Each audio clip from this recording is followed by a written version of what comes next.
Sir, ಇವತ್ತು ನಾವು ಏನು ನರೇಗಾ ಏನು ಮಹಾತ್ಮ ಗಾಂಧೀಜಿಯವರು ಹೆಸರಿನಲ್ಲಿ ಇದ್ದಂತಹ ಒಂದು ಏನೋ ಗ್ರಾಮೀಣ ಭಾಗದ ಉದ್ಯೋಗಿಗಳಿಗೆ ಬದುಕನ್ನ ಕಟ್ಕೊಳ್ಳೋದಕ್ಕೆ ಒಂದು ಸ್ಕೀಮ್ ಇತ್ತು ನರೇಗಾ. ಅದರ ಹೆಸರನ್ನ ಮಹಾತ್ಮ ಗಾಂಧೀಜಿಯವರ ಹೆಸರನ್ನ ಬದಲಾವಣೆ ಮಾಡೋದಕ್ಕೆ ಕೇಂದ್ರ ಸರ್ಕಾರ ಹೊರಟಿದೆ. ಇವತ್ತು ಆ ನಿಟ್ಟಿನಲ್ಲಿ ಕೆಪಿಸಿಸಿ ವತಿಯಿಂದ ಸೌಮ್ಯ ರೆಡ್ಡಿ ಅವರ ನೇತೃತ್ವದಲ್ಲಿ ನಾವು ಇಲ್ಲಿ ಸಮಾವೇಶ ಅಂದ್ರೆ ಪ್ರತಿಭಟನೆಯನ್ನ ಹಮ್ಮಿಕೊಂಡಿದೀವಿ.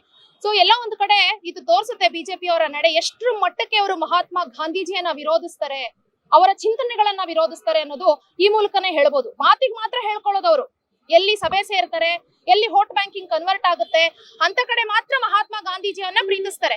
ಅದನ್ನ ಹೊರತುಪಡಿಸಿದ್ರೆ ಬರೀ ಅವರನ್ನ ದ್ವೇಷಿಸೋದೇ ಬಿಜೆಪಿಗರ ಒಂದು ಏನು ಮುಖವಾಡ. ಇದು ಈ ಏನ್ ಸ್ಕೀಮ್ ನ ಬದಲಾವಣೆ ಮಾಡಿದ್ರು ಇಲ್ಲೇ ಅವರ ಮುಖವಾಡ ಕಳಚಿ ಬೀಳುತ್ತಲ್ಲ, ಇದ್ರಲ್ಲೇ ಗೊತ್ತಾಗುತ್ತಲ್ಲ.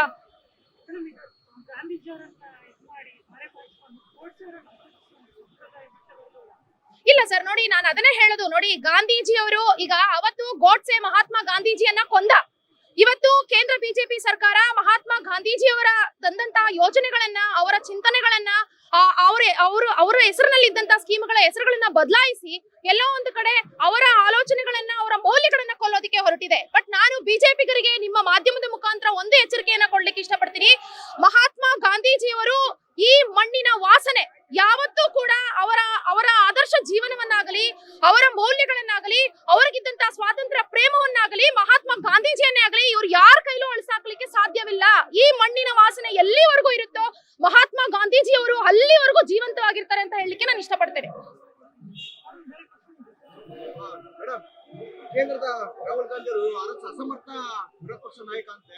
ಆದರೆ ರಾಜ್ಯದಲ್ಲಿ ಸಮರ್ಥ ನಾಯಕರಿದ್ದಾರೆ ಬಿಜೆಪಿ. ಅಲ್ಲಪ್ಪ, ಈಗ ಬೆಂಗಳೂರಿನಲ್ಲಿ ನಾವು ಅಭಿವೃದ್ಧಿ ಮಾಡ್ಲಿಕ್ಕೆ ಹೊರಟ್ವಿ. ಕರ್ನಾಟಕದ ಕಾಂಗ್ರೆಸ್ ಸರ್ಕಾರ ಒಂದಷ್ಟು ಯೋಜನೆಗಳನ್ನ ತಂತು, ಜಿಬಿಎ ಮಾಡಬಾರ್ದು ಅಂತ ಏನೋ ವಿರೋಧ ಮಾಡಿದ್ರು.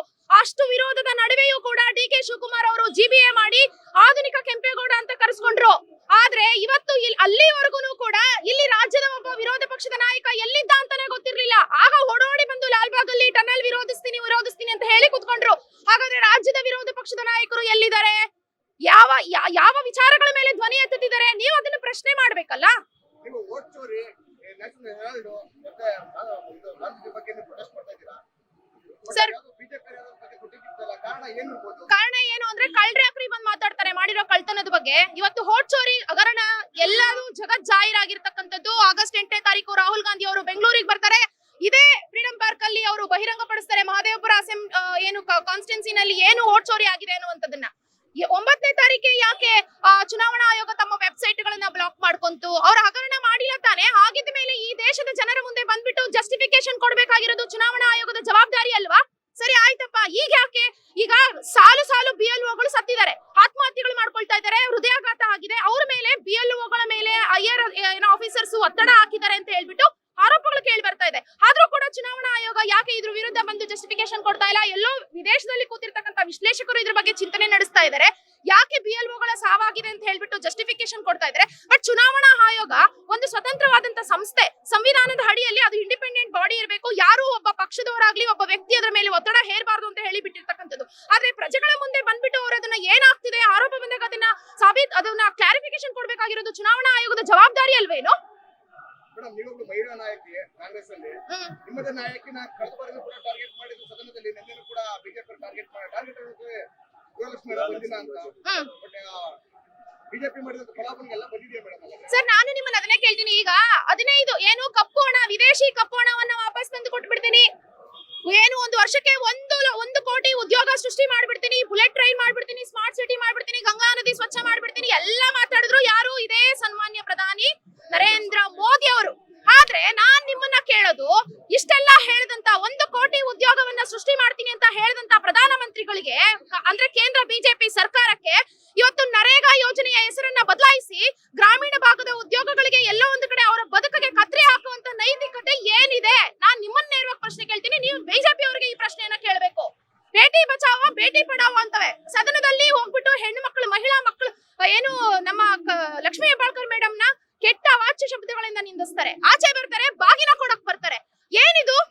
ಒಂದ್ ಕಡೆ ನೋಡಿದ್ರೆ ಸದನದಲ್ಲಿ ಅವಮಾನ ಮಾಡ್ತಾರೆ, ಇನ್ನೊಂದು ಕಡೆ ಹೋಗ್ಬಿಟ್ಟು ಬಾಗಿನ ಕೊಟ್ಟು ಅದನ್ನ ಸರಿಪಡಿಸ್ಕೊಳ್ಳೋದಕ್ಕೆ ಏನು ಸಂಚು ಮಾಡ್ತಾರೆ. ಇದೆಲ್ಲವೂ ಎಲ್ಲ ಒಂದು ಕಡೆ ವೋಟ್ ಬ್ಯಾಂಕಿಂಗ್ ಪರ್ಪಸ್ ಮಾಡುವಂತದಲ್ಲ. ಇವರ ನಿಜವಾದ ಮುಖವಾಡ ಯಾವ್ದಾಗಾದ್ರೆ ಮೇಡಮ್ 70 ವರ್ಷ ಕಾಂಗ್ರೆಸ್ ಸರ್ಕಾರ ಏನು ಮಾಡಿಲ್ಲ. ಹಾ. 2014 ವಿಕಾಸ ಭಾರತ ಆಗ್ತಿದೆ ಭಾರತ, ನೀವು ಯಾಕೆ ಅಡಚಣೆ ಮಾಡ್ತೀರಾ? ಅಲ್ಲ ರೀ, 12 ವರ್ಷದಿಂದ ಅವ್ರು ಏನ್ ಮಾಡಿದಾರೆ? ಆಯ್ತು, ಕಾಂಗ್ರೆಸ್ ಏನು ಮಾಡಿಲ್ವಂತ. ಇವತ್ತು ಪ್ರಧಾನಿ ಮೋದಿ ಅವ್ರಿಗೂ ಲಸಿಕೆ ಹಾಕ್ಸಿರೋದು, ಪೋಲಿಯೋ ಲಸಿಕೆ ಹಾಕ್ಸಿರೋದು ಕೂಡ ನಮ್ ಕಾಂಗ್ರೆಸ್ ಸರ್ಕಾರ. ನಾನು ಅದನ್ನ ಹೆಮ್ಮೆಯಿಂದ ಹೇಳ್ಕೊತೀನಿ.